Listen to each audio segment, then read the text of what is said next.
Project হেল Mary সাম্প্রতিক সিনেমাটি বিশ্বজুড়ে নাম করেছে।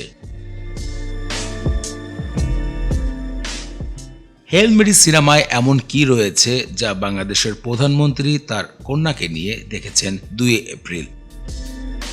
ইতিমধ্যে সোশ্যাল মিডিয়াতে একটি ভিডিও ভাইরাল হয়েছে যেখানে দেখা যাচ্ছে বাংলাদেশের প্রধানমন্ত্রী তারেক রহমান সিনেমা দেখে সকলকে সিনেমা দেখার আহ্বান জানিয়েছেন।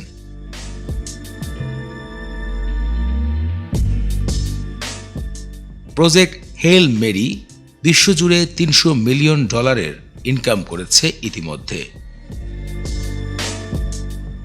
যুক্তরাষ্ট্র, চীন, অস্ট্রেলিয়া, জার্মান, দক্ষিণ কোরিয়া বাজারে বেশ সাড়া ফেলেছে সিনেমাটি।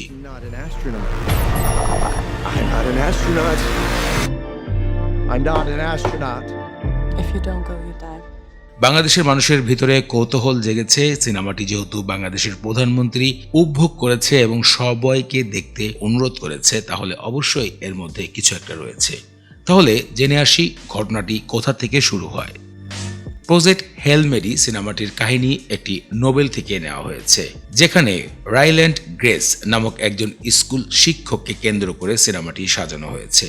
তিনি হঠাৎ করে ঘুম থেকে উঠে মহা আকাশে নিজেকে একা অনুভব করেন, আর সেখান থেকেই ঘটনাটি শুরু হয়। তিনি বুঝতে পারেন ধীরে ধীরে পৃথিবী অনেকটাই ধ্বংসের মুখে, আর সেখানে তিনি বুঝতে পারেন তাকে মহা আকাশে পাঠানো হয়েছে এমন কঠিন অবস্থায়। আর সে সময় স্কুল শিক্ষক কঠোরভাবে বিজ্ঞানের প্রয়োগ করে মিশনটি সফল করতে হবে পৃথিবীকে রক্ষা করার জন্য।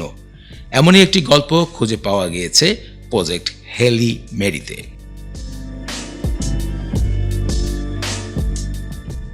সিনেমাটির গল্প অনেক আগেই নোবেলিস্টের একটি বইয়ের মধ্যে খুঁজে পাওয়া যায়।